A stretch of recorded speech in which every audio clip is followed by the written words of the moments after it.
டோராக்கு என்னதான் ஆச்சு?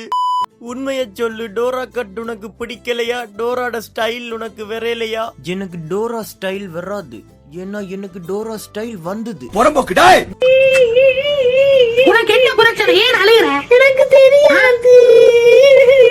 உனக்கு மண்டையில பிரச்சனை. ஐயோ அப்படி சொல்லாத.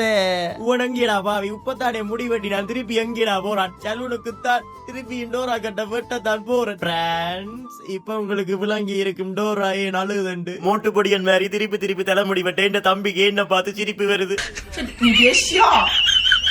நீங்க நினைக்கலாம், இப்ப கொஞ்ச நாள் முன்னாடி தானே லோங்கியார்ல இருந்து டோரா கட்டுக்கு மாறி டிரான்ஸ்ஃபர்மேஷன் பேர்ல அந்த பஸ்லா பாட்டுக்கு ஜக்கி தூஸ் தூஸ் ஆண்டி குஸ் பஸ்லா ஜக்கி தூஸ் தூஸ் வல்ல குஸ் ரக்ஷா இந்த பாட்டுக்கு விசர் கூத்தாடி நீடாண்டு நீங்க நினைக்கிறது எனக்கு இங்க விளங்குது. சலூன் கடைக்காரன் இந்த மண்டை மேல இருக்கிற கொண்டைய மட்டும் மறந்து போடாதீங்கோ. அப்படி வெட்டுங்கோ இப்படி வெட்டுங்கோண்டு வாயும் திறக்க மாட்டேன்றான். இவனை வச்சு இன்றைக்கு நல்லா பழக வேண்டியதாரண்டு முடிவெட்டுறான்னு நினைச்சிருப்பேன். காய்ஸ், உங்கள சில பேர் என்னைய மாதிரி இருப்பீர்கள். சலூன் கதிரையில் ஏறி இருந்தா முடிவெட்டுற அண்ணாக்கள் எப்படி வெட்டினமோ அந்த வெட்டு வீட்டை வேற வேண்டியதுதான். உனக்கு நான் முதல் வெட்டு வெட்டி விடுறேன், தம்பி தான் கூட்டிட்டு வந்தவன். அண்ணன், நான் ஒன்று சொல்ல நீ ஒன்று வெட்டி விட்டுருக்கிறேன். இது என்ன வெட்டுனா இது?